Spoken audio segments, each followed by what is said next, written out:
Ignore the noise in the background. That's my cats. I said that I won't be saying much until after the election, and I don't intend to say a whole lot until after the buzz dies down. Not to be a doomer, but I've been planning for this. If you would like to see what my quote-unquote plan is before you ask the question, go to the page that you're on right now watching this video, my page, and look at Playlist 2025. Just review the first 6 videos and comment and let me know what you think.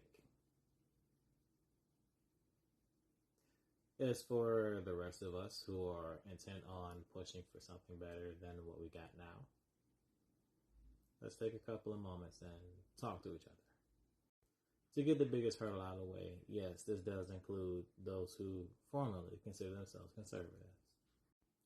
You will be bearing the brunt of the blame for the nonsense we're all dealing with because you either did not stand up in time or did not stand up enough against people co-opting your name in order to facilitate their hate.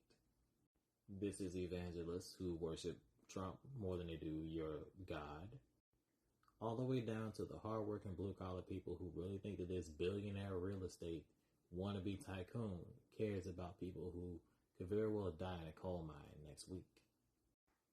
This is the person that the party that said they represent you chose to then represent you. They have created a caricature and then put it on your face and claim that all the things that are happening to people right now is your fault. Does that not sound like blaming you for slavery? We can talk later. Please, scroll my content. Get to know me. Look up Project Repatriate. And understand, I know where you're coming from. And I'm willing to help guide you out of this nonsense. But you gotta trust me. Now let's talk to the liberals. Biden should have stepped down when he was told to. He didn't. And then eventually he was forced out and we were given Kamala Harris. In both cases, we were still dealing with a party that was funding genocide, and several thousand people made that very clear with their uncommitted vote. Many thousands more, millions I think, heard them and agreed, and decided to withhold their votes and put themselves at risk, just like you're putting Palestine at risk by continuing to vote for Harris or anyone else that the Democrats will put forward. The reason I'm addressing both of these groups first is because conservative and liberal people who vote both red and blue are still facilitating the machine that causes the problem in the first place. Voting in and of itself validates the government that then imposes this evil on us. But what's your plan without a government? First, shut up. I already told you in the first couple seconds of the video. Go watch Playlist 2025 before you bother to ask that question. Second, humans existed for thousands of years without a government. Then we started putting governments to work to facilitate the advancement of our people in any civilization we were in. And then we let those governments take control of our lives. And then we let corporations take control of those governments. And now we have arrived at fascism. Except that arrival happened hundreds of years ago when America was established. The difference is that right now, you're afraid of the impact of colonial violence finally hitting you. But if you were still willing to vote for Harris, you were fine with it hitting others. You proved that by watching a live stream genocide and still choosing to support it. Now, am I blaming you for Gaza? No. We were all deceived. But you chose to continue to live with the lie. You're never the fool for having been lied to, but you are the fool for having consorted with, accepted, and pushed forward that lie. We have a dangerous idiot in the room, and we have a fool. Already a bad situation, correct? Well, now let's talk to the leftists. We are an arrogant bunch, aren't we? Granted, it's because we always happen to be right way ahead of schedule, but we happen to be quite arrogant. And a lot of us haven't emotionally matured to the point that we can use that to help people. We'll look down on them. We'll talk bad about them. We'll find ways to embarrass them in public. On TikTok, My entire following started because I was exactly the same way, dunking on conservatives every day. At one point, it brought me hundreds of dollars a month in revenue for doing nothing but being a dick on the internet. What did it do? What did it help?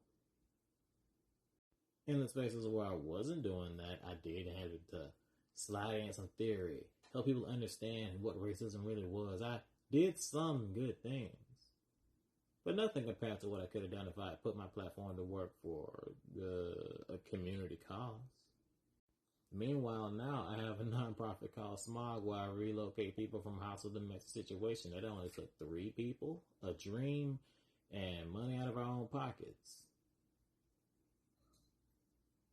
We have a fiscal sponsor now. We about to blow up. That took a year. I've been here on TikTok talking my ass off damn near every day through triumph and tragedy. Nowhere near the same impact. Because I was just being a dick.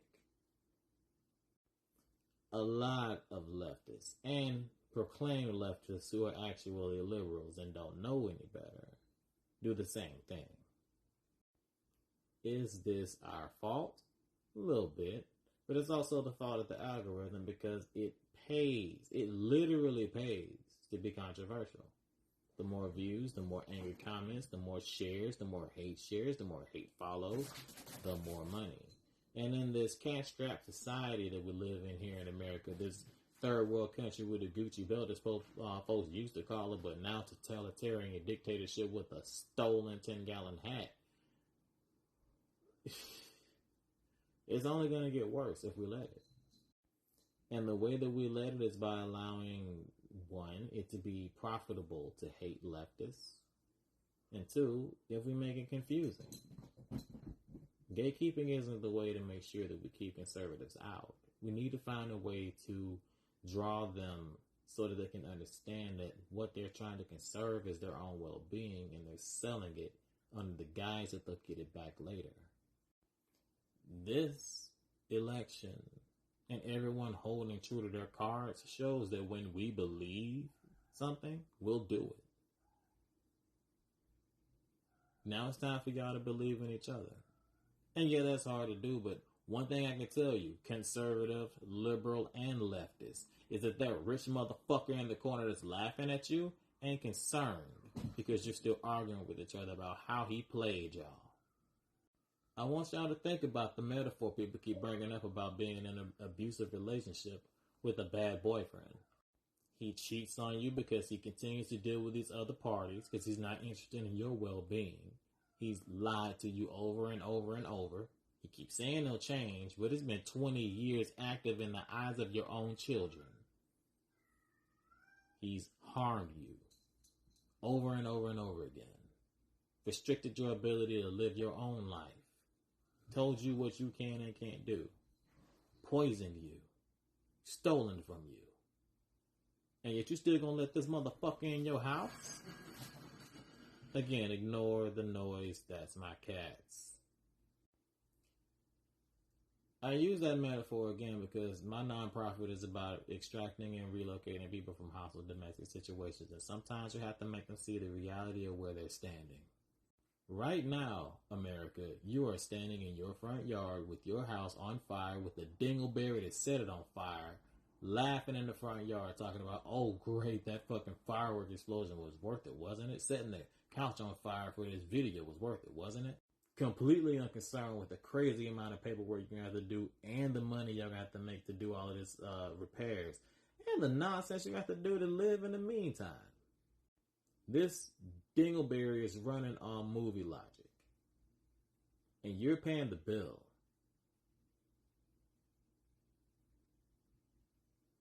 Are we done arguing? Are we fucking done arguing? Then get to work. Find your local mutual aid network and connect. And do not let go. This is not your last chance, but it is your best. Get to work.